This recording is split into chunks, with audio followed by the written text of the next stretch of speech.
So I was talking to you about why I don't go over there, and today I was happy that my children, well, my daughter came to visit me. So in the garage. I mean, it's we see each other every day, but we don't really have anything to talk about because whatever I tell them to do, dishes or take out the trash, about the trash, they say no because she's a girl. So grandma's against it, mama's against it. I'm like, oh boy. Oh, let's see. So I'll tell you about my 20s. It was just working a simple job, one little job. I quit, no problem. I still lived at home with my mom. She was still yelling. So then I would move out as soon as I got another job. And then when I lived at home, I gave her all my money, 750 out of the 800. I could not use her car. Um, I suffered because in Florida and Miami, there were horrible buses. I mean, you go there, and there are no buses coming back. So that's just terrible. It's abuse by the city to the people. So everybody here has to buy a car or suffer.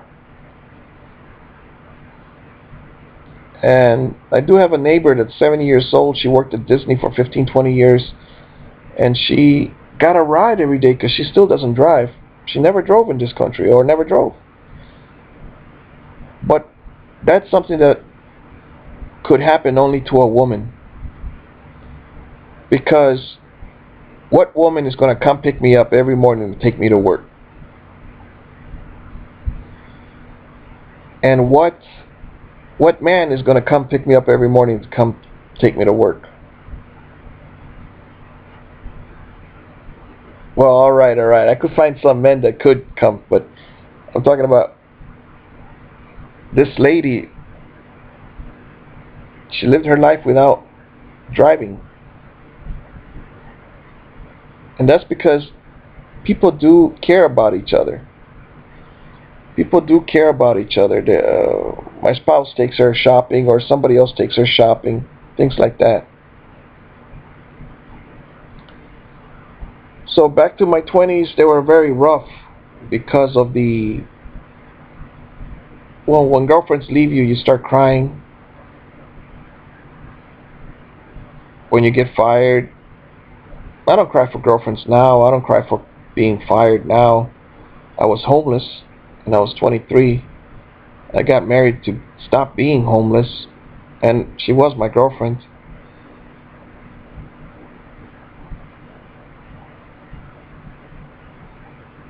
I'm not proud of some of the things I did, as far as like getting married with somebody just because you don't have a place to stay. I mean, you could always move back in with your mom. She'll say yes, but the yelling, I couldn't stand it. So that's why I stay here. My children have a dad. Women go through menopause. I think that's when they start yelling. Or maybe they just yell constantly. I don't know. I think the best advice for young people is to get married when you're 20. All right, get married when you're 13 or whenever you start. But when they're 25 to 35 or something, or when they're 30, they start yelling. So that's when you gotta get a new girlfriend or something. It could be a macho opinion,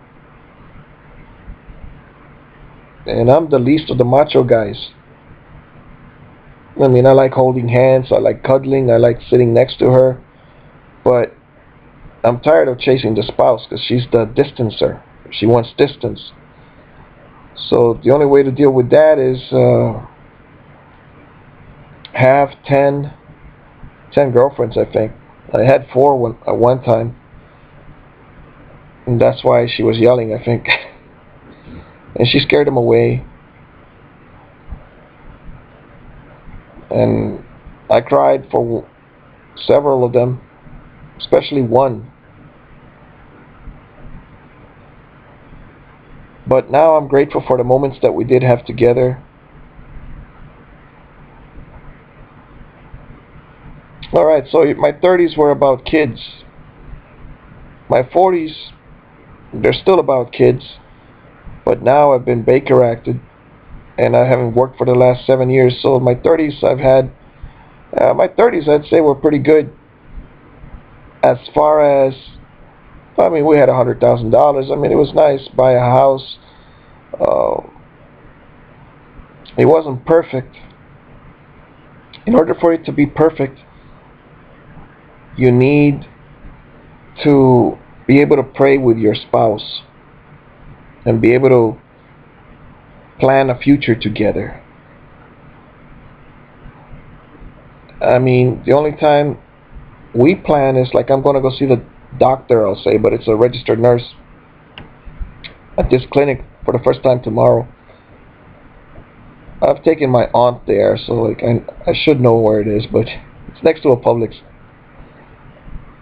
So I didn't know they worked Saturdays. They do. So today was the only time that I spoke with the spouse about it, besides the day that we made the appointments, and she asked me to change the dates because I tried to make an appointment for her, but then it's very difficult. So I told her, you make your own appointment, because I mean they gave me one for like June, July, something far away in the future. So actually we this was back in January or something. Oh, back in February. So it's, what date is this? We're in April. So that's when after February is March, and in February, March, you make this appointment, and then you go in April 27th, which is so that's how we're both going. She's going at, I think, 10 o'clock in the morning, and I go up 1 o'clock in the afternoon. But if that's the case, she might be seen at 12:30. I hope she gets here in time to come pick me up, take me over there. But even if I'm late, they'll understand, I think, because, well, if I have a 1 o'clock appointment, it's really for 1:30, and they'll probably see me at 4 o'clock.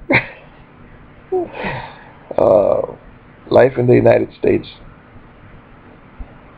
My mom said, why am I going? And I said, well, because they're closer than the other doctor, which is all the way in the other city, which is an hour, and it's a hassle to go over there. So I'd rather come to this one, which is in the same city, which is, if I really wanted to get there, it would be less than half an hour. But the way I drive would be in half hour. But I'm not driving. That's another issue. The spouse invited me on a date today for tomorrow. She said we could check the oil in the car. The previous minivan died because nobody checked the oil. And I could care less because, well, she didn't buy the Toyota that I want, the Toyota pickup that I wanted, so it doesn't matter.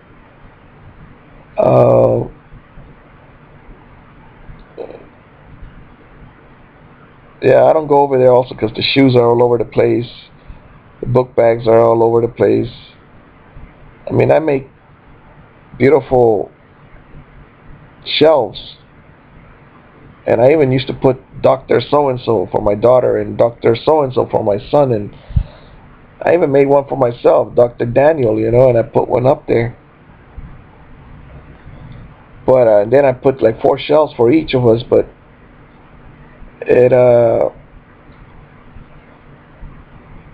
I could never keep it organized,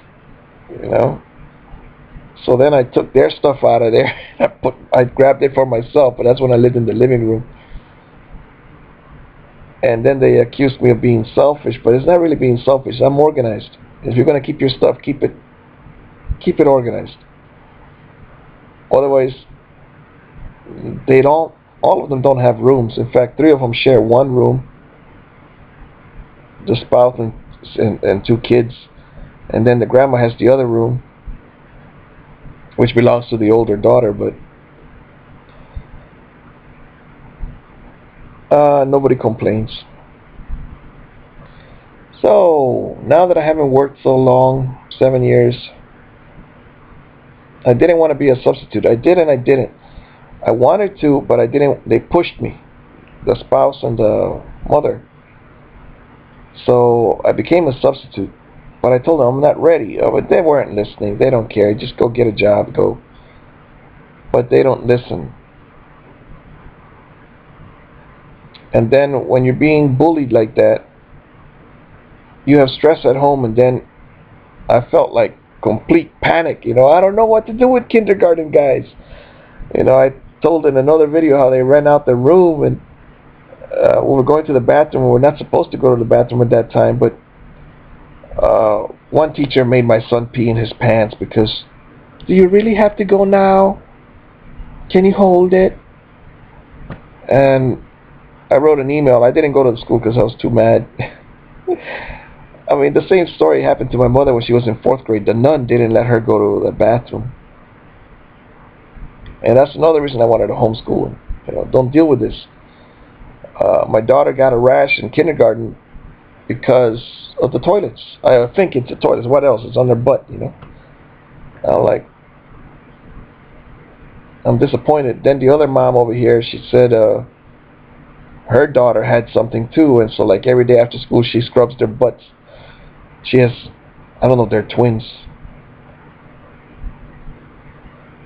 So that's what people do. With antibacterial soap, she said.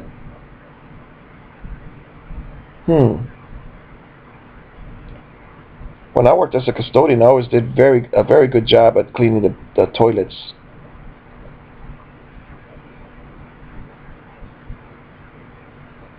Sometimes I think, man, there should be a camera videotaping, because I worked in places where the janitor cleans the toilet and scrubs it, and then cleans the sink with the same thing. That was at a hotel. I was being hired as a porter, and I said, "What in the world is a porter?" You don't want to work in a hotel. That's where the drug people, they go in there and they rent a room, and they have prostitutes, and they have, I haven't seen the prostitutes, I've seen that in movies, or documentaries, or sting operations. But I have seen very scary people that look like drug dealers where I was working as a porter. The ones that are like $50, $60, I never want to go to a hotel, motel. Those things are dangerous. Alright. Again, I had a roommate from the Army, and he mentioned to me that never take my kids to the McDonald's after 9 o'clock, because that's when the drug deals, when the sun goes down, that's when the drug deals take place. So I pass this on to you in case you're a dad or something, or even if you're a mom.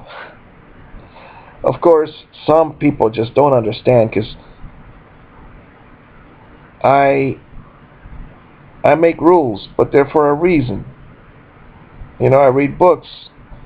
In the Philippines, missionaries, women, they were told, never go out alone. Take a child with you, but take somebody with you. Do not go alone. And things happen, like this Peace Corps.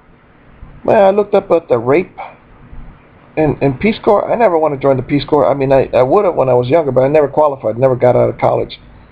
But I don't want my kids to go on that thing. I mean, if they're girls, all that happens to them is getting raped. So, like, thumbs down for the Peace Corps, Maybe it is a good organization, but it's a bad, nobody's protecting you over there. You're in another country, you're going to go to church, blah, blah, blah, blah. All you want to do when you're over there and something happens to you is come back home. It's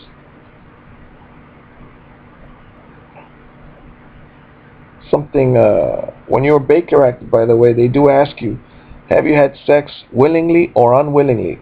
How many times? I'm like, what? Willingly, unwillingly? What is that? unwillingly is rape. So I'm grateful that that has never happened to me. Take good care of yourself.